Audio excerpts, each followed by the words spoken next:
Sir, इनके bulldozer के चलते मैडम भारत के लोग सवाल पूछना भूल गए और भारत की जनता आजकल इतनी भूखी है कि खाने को धोखा भी खा लेती है।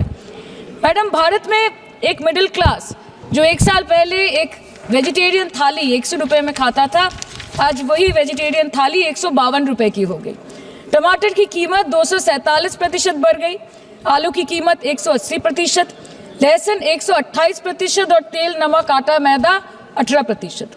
पहले आम आदमी पॉकेट में पैसा लेके बाजार जाता था और थैली भरकर सामान लाता था, लेकिन अमृतकाल में आदमी थैली भरकर पैसा लेके जाता है और पॉकेट में आलू, टमाटर, प्याज लेके घर वापस आता है।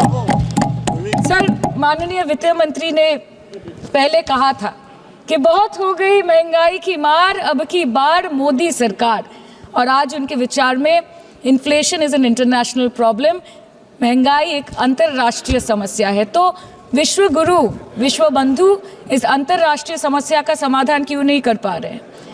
Ma'am, 74% of Indians are unable to afford a healthy diet. The household savings have plunged to a 50-year low. Around 48% of the households in this country are facing a financial crisis क्योंकि उनका खर्चा उनकी कमाई से ज़्यादा है। The economic inequality in India is a 100-year high. The country's GDP growth rate for the second quarter 24-25 decreased to 5.4%, which is the lowest in 2 years. The government's total debt has reached a staggering 176 lakh crore, and the total debt is expected to soar up to 185 lakh crore by the end of the financial year. आज आपके उधार की वजह से हर हिंदुस्तानी पर 1.25 लाख का बोझ चढ़ गया और आप उनकी मजबूरी को अपनी ताकत समझते हैं। बंगाल में ऑल इंडिया तृणमूल कांग्रेस की प्रदेश युवा अध्यक्ष होने के नाते मुझे हर दिन कई नौजवानों से बात करनी पड़ती है। वो मुझे ये पूछते हैं कि मोदी जी ने हर साल 2 करोड़ नौकरी का वादा किया था, अर्थात 10 साल में 20 करोड़ नौकरी। उन नौकरियों का क्या हुआ, उन वादे का क्या हुआ? मैं बस उन्हें यही कह पाती हूँ कि पत्ते तो झड़ते हैं, उठाता है कोई कोई, वादे तो सभी करते हैं, निभाता है कोई कोई। Ma'am, as per the latest report by CMIE, the unemployment rate has risen to 9.2% in June 2024 as compared to 4.9% in 2013-2014. Female unemployment rate is much higher at 18.5% in June 2024 as compared to 7.7% 2013-14. Around 37% of working women are unpaid. In rural areas, this figure is at a horrific 43%. प्रधानमंत्री जी बोलते हैं सबका साथ, सबका विकास, सबका विश्वास। अगर ऐसा ही है तो भारत के लोग आज देश छोड़ के क्यों जा रहे हैं? 2018 से लेके 2023 के बीच 6,70,000 भारतीय ने अपनी नागरिकता त्याग दी। सिर्फ 2022 में ये संख्या करीबन 2,25,000 की थी। कि पूरी दुनिया वित्त के मामले में कराह रही,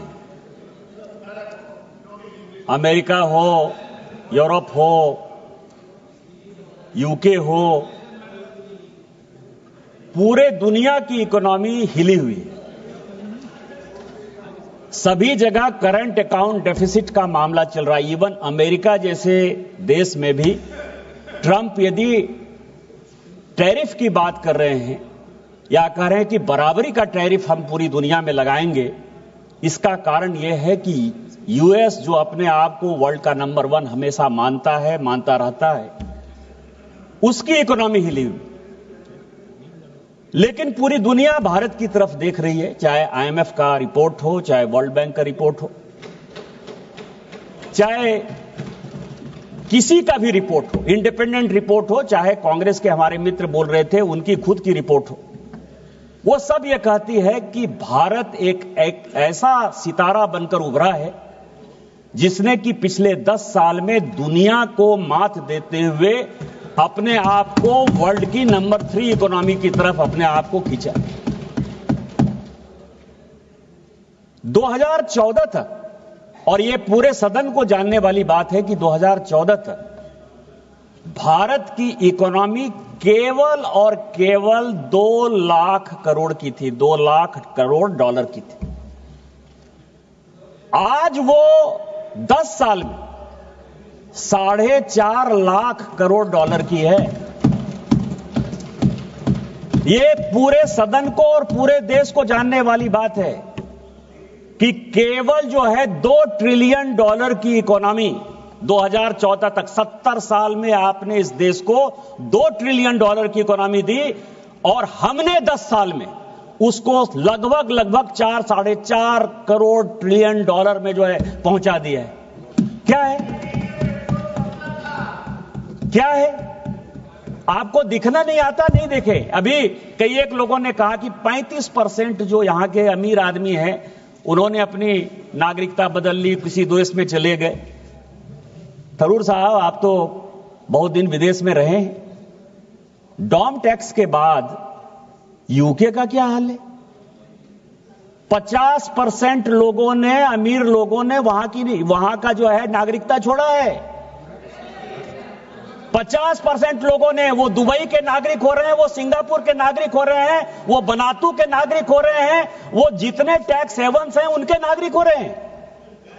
अमेरिका में पिछले 15 साल में क्या हुआ? बाइडेन के राज में पिछले 4 साल में लगभग 22%, जो अमेरिका कहता था कि हम पूरी दुनिया को अब दिशा देते हैं और सभी अमेरिका आना चाहते हैं, 22% लोगों ने वहां की नागरिकता छोड़ी है। 22%। और पूरे यूरोपियन यूनियन में 33% लोगों ने नागरिकता छोड़ी है। आप भारत की बात करते हैं। लोग यदि टैक्स छोड़ना चाहते हैं, विल सब्सटेंशिएट, जो मैं कहता हूं उसको मैं सब्सटेंशिएट करूंगा। I know the rule and will substantiate it, so don't worry. ये जो है ये जादूगर का बजट नहीं है, ये मजदूर का बजट है। हम मजदूरी कर रहे हैं। माननीय प्रधानमंत्री जी, पिछले 10 साल से जो, इसीलिए आपने जो कहा कि ये जादूगरी का बजट है, ये जादूगरी का नहीं, ये मजदूरी का बजट है। और जो आप लोग कहते हैं ना, कांग्रेस का क्या है सिद्धांत? कांग्रेस का सिद्धांत है सुखार्थिनो कुतो विद्या नास्ति विद्यार्थिना सुखा।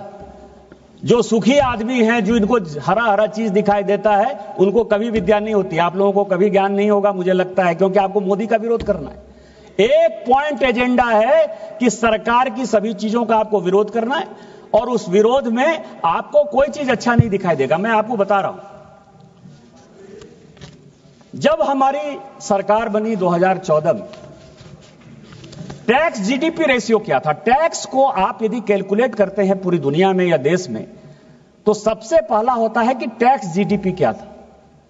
टैक्स जीडीपी मैं बताता हूं कि 2009 में टैक्स जीडीपी रेशियो था 6.8। 2010 में यह चला गया 6.7। 2010 में यह चला, 2011 में चला गया 6.6। 2012 में चला गया 6.5। जब हमने चार्ज लिया, टैक्स जीडीपी रेशियो 6.5 था। क्यों? वाजिद अली का सामगाना था, लखनऊ विलासिता के रंग में डूबा हुआ था, सारे के सारे करप्शन जो है भरे पड़े थे, किसी के ऊपर जो है।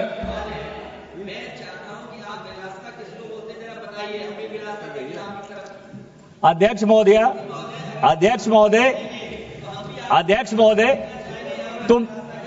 मैंने तो एक कहानी का जिक्र किया।